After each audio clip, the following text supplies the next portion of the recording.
IndiHome, dekatkan pengalaman. Dari Telkomsel.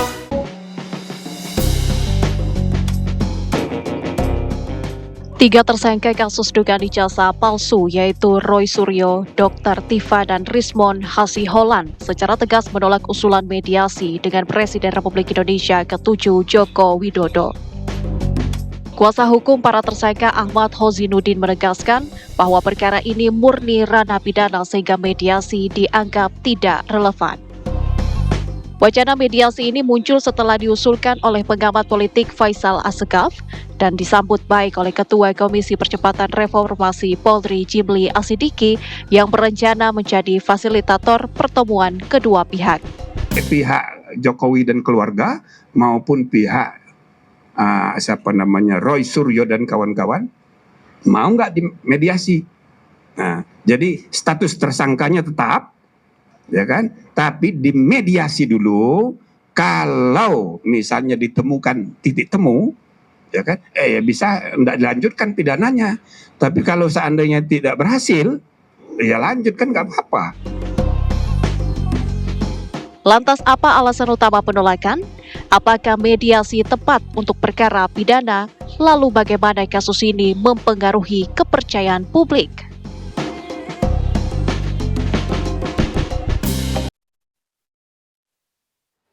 Ya, kita akan langsung membahasnya pemirsa bersama dengan sejumlah narasumber yang akan saya perkenalkan untuk Anda. Sudah hadir di sebelah kanan saya, ada Sekjen Pradi Bersatu, ada Bang Ade Darmawan. Selamat malam Bang Ade. Selamat malam Mbak Vena, sehat alhamdulillah sehat. Oke.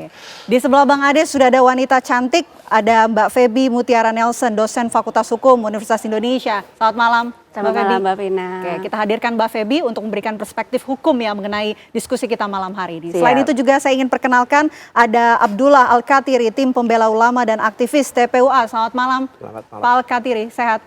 Alhamdulillah.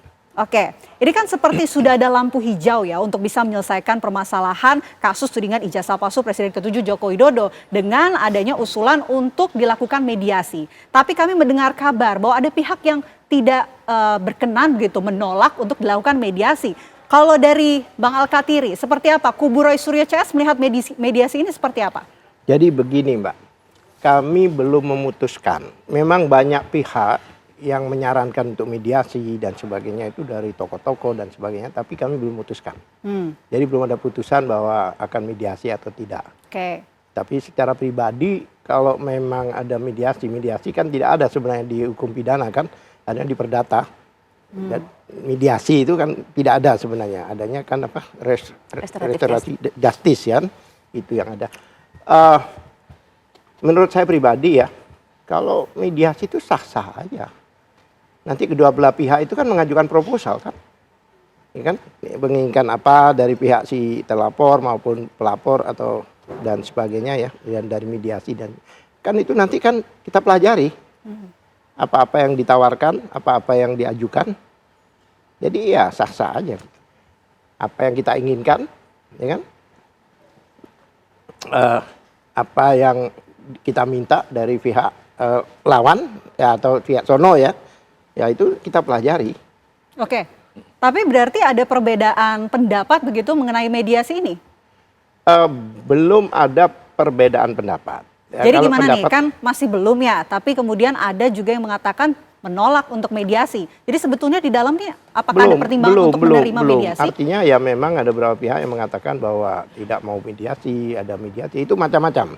Tapi untuk prinsipal sendiri itu belum ada kesepakatan. Apakah perlu ada mediasi atau tidak. Dari prinsipal ya, bukan dari lawyer ya. Kan kita harus konsultasikan dengan prinsipal. Lawyer ini kan hanya penyambung lidah. Lawyer ini kan apa yang diperbuat lawyer ini kan atas nama prinsipal. Dan atas persetujuan prinsipal, bukan pribadi kan. Baik, saya mau langsung ke Bang Ade. Bang Ade ini nampaknya ada perbedaan pendapat ya mengenai mediasi atau tidaknya begitu, diterima atau tidaknya mediasi. Bagaimana menurut Anda? Ya, kalau terkait terlapor ya, bahwa kemudian terlapor ada yang mengusulkan mediasi, itu sampai saat ini kami belum mengetahui, bahkan kami cuma lihat di media bahwa ada usulan yang datang dari luar para pihak. Oke, tapi Jadi- belum ada info lebih jelas ya? Iya, soal ini? jadi bukan para pihak nih yang mengidekan ini.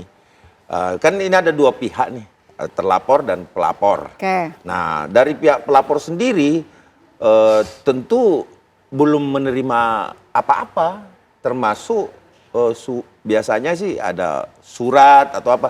Namun saya bisa tegaskan saat ini bahwa mediasi itu bisa saja dilakukan.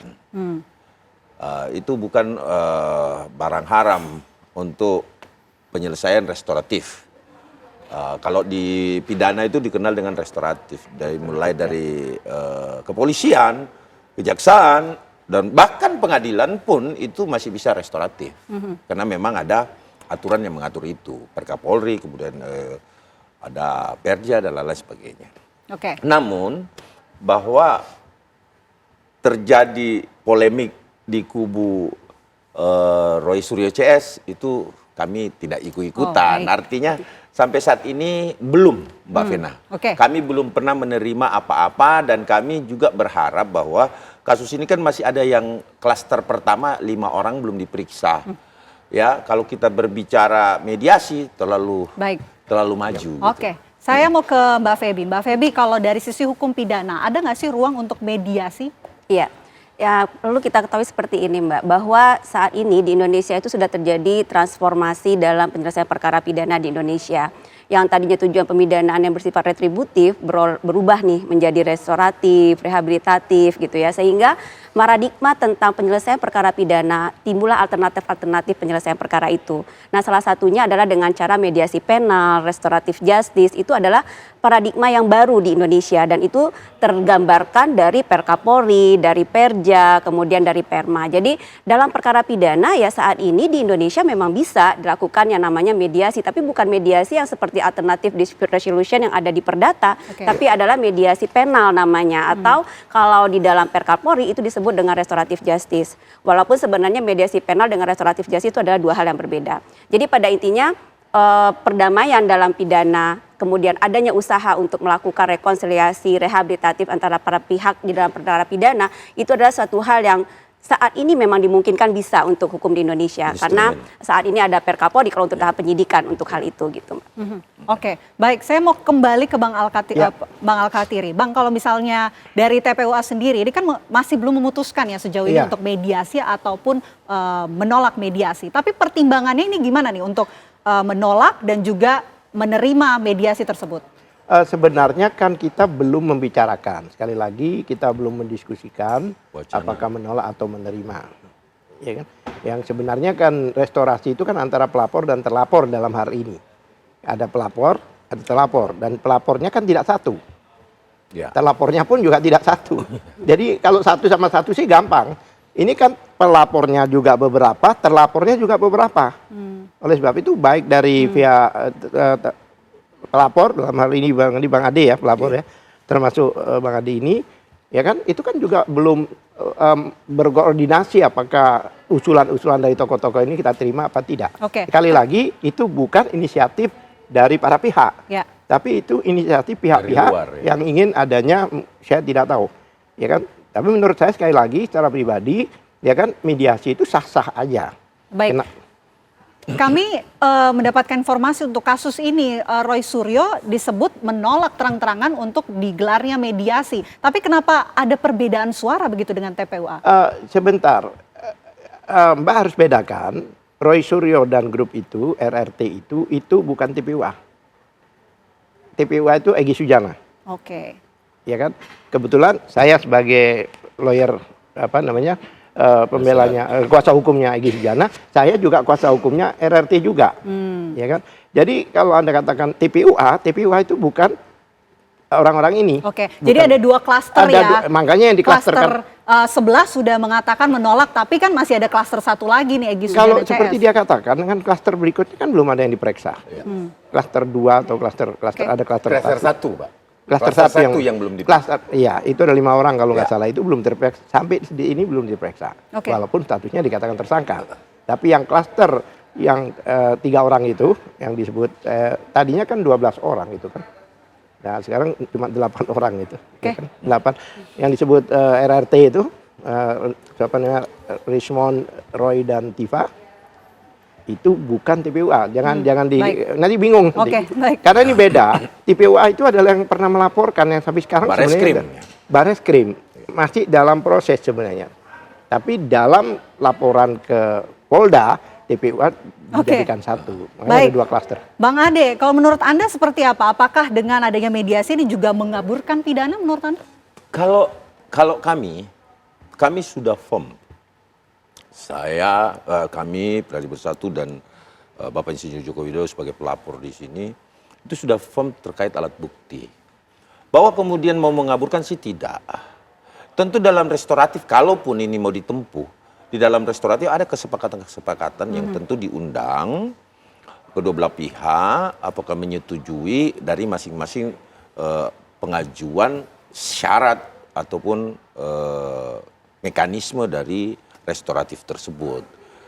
Kalau di pihak Bapak Insinyur Joko Widodo, ya, saya meyakini Pak Insinyur Joko Widodo itu adalah negarawan. Seorang negarawan itu tentunya pasti membuka pintu selebar-lebarnya untuk hal yang baik. Tentu tokoh-tokoh bangsa yang mengusulkan juga, ya, tetapi saya melihat kemarin cuplikannya itu bukan datang dari Pak Jimli Asediki. Faisal Assegaf kan? Ya, diusulkan. dari Bang Faisal, kemudian apa nih solusinya? Bang Jimli, Pak Jimli juga bertanya kan, apa solusinya? Dimungkinkan tuh. Nah, jadi sebenarnya bukan juga dari tokoh-tokoh bangsa, tetapi dari luar yang mencoba untuk memediasi ini. Nah, sehingga saya berpikir bahwa sampai saat ini kalau kami sih merasa tidak perlu dulu untuk saat ini membicarakan restoratif. Kenapa?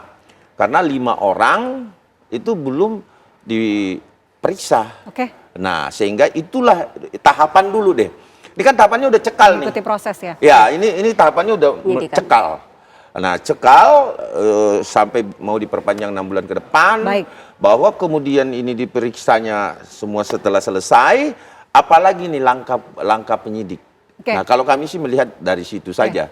Nah, kita ikuti gitu. Mbak Feby, mana yang lebih tepat dari sisi hukum menurut Anda? Apakah memang benar harus mengikuti prosesnya dulu seperti apa yang dikatakan Bang Ade? Iya. Jadi mungkin kita harus luruskan dulu ya, restoratif justice itu apa sih gitu ya. Restoratif justice itu kan suatu teori keadilan sebenarnya yang berasal dari kata restore dan justice. Artinya adalah teori keadilan yang tujuannya adalah untuk pemulihan. Pemulihannya ke siapa? Pemulihannya itu fokusnya sebenarnya kepada korban. Jadi kalau korbannya tidak ada kerelaan untuk melakukan restoratif justice, maka restoratif justice itu tidak boleh dilakukan. Jadi tidak boleh tadi restoratif justice gitu dipaksakan tuh nggak boleh. Restoratif justice dari pihak ketiga itu nggak boleh. Usulan itu memang harusnya dari korban, karena yang namanya restoratif justice itu tadi adalah memulihkan keadaan siapa, yang diutamakan adalah keadaan korban. Nah, bagaimana pulihnya keadaan korban itu dimulai dari adanya rasa bertanggung jawabnya dari si pelaku, rasa bersalahnya dari si pelaku, sehingga si pelaku ini mau melakukan tanggung jawabnya dengan diberikannya maaf oleh si korban tadi. Nah, sekarang kalau pelakunya merasa dia tidak pelaku, dia bukan pelaku, ya tentu dia juga nggak mau melakukan restoratif justice. Kan masalahnya di sini saat ini kalau saya lihat, kenapa Roy Suryo misalnya kuasa hukumnya menolak misalnya, karena dia merasa dia tidak sebagai pelaku saat ini, dia tidak mau bertanggung jawab terhadap hal yang menurut dia tidak melakukan tindak pidana. Dan korban saat ini merasa belum butuh juga untuk melakukan yang namanya restoratif justice, karena apa yang harus dipulihkan saya udah punya semuanya gitu kan, dalam hal ini tadi alat bukti saya ada ini dan segala macam. Artinya di sini saya ingin mengatakan bahwa restoratif justice itu bukanlah satu langkah mediasi seperti yang ada di alternatif dispute resolution yang ada di Perdata. Ini adalah perkara pidana di mana teori keadilannya itu bertumpu kepada si korban dulu. Dalam hal ini tentu kalau yang namanya pelapor, korbannya berarti Pak Jokowi gitu ya. Nah, saat ini korbannya merasa tidak butuh restoratif justice. Kemudian kita lihat, nah korban ini kalau dia bisa pulih dengan gimana? Si pelakunya sadar nih, oh saya salah, saya mau bertanggung jawab. Nah, pelakunya merasa dia nggak salah. merasa dia tidak mau bertanggung jawab. Jadi nggak bisa dipaksakan restoratif justice karena itu sebuah alternatif pilihan penyelesaian sengketa yang teorinya itu adalah untuk memulihkan keadaan. Gimana memulihkan keadaan kalau semua pihak merasa tidak perlu untuk dipulihkan gitu karena mereka masih dalam pendirian mereka masing-masing gitu. Oke. Kalau dari TPU merasa membutuhkan nggak untuk restoratif justice? begini. Ditahan nanti ya. Kita jeda terlebih dahulu. Oke, Akan kami lanjutkan usai jeda. Apa kabar Indonesia malam akan kembali untuk Anda pemirsa sesaat lagi.